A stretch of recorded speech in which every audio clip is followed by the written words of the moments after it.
کوئی شخص اپنے دینی بھائی کو کبھی بھی کسی بھی طرح سے نہ نقصان پہنچا سکتا ہے، نہ دھوکہ دے سکتا ہے، نہ تکلیف دے سکتا ہے، نہ زبان اور ہاتھ سے اس کو کوئی ذکر پہنچا سکتا ہے، کوئی اذیت دے سکتا ہے۔ اللہ تعالیٰ نے سورۃ الحجرات میں ارشاد فرمایا آیت نمبر 10 میں انما المؤمنون اخوہ، مومن سارے آپس میں بھائی ہیں، بہنیں آپس میں، خواتین آپس میں بہنیں ہیں اور مرد حضرات آپس میں بھائی ہیں۔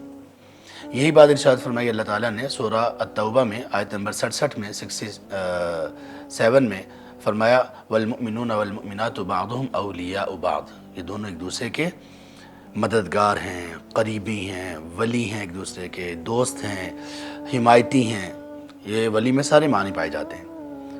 تو یہ جو اخوت ہے نا، دین کی اخوت، اس سے بڑا کوئی رشتہ نہیں ہے۔ یہ بہت قیمتی رشتہ ہے، بلکہ یہ دینی اخوت ہمیں خون کے رشتوں میں لانی چاہیے، وہ بھی بہترین اور مضبوط ہو جائیں گے۔ دینی اخوت، اور جس کی دینی اخوت کسی کے ساتھ ہو، اللہ کے لیے وہ اس کا خیال کرے۔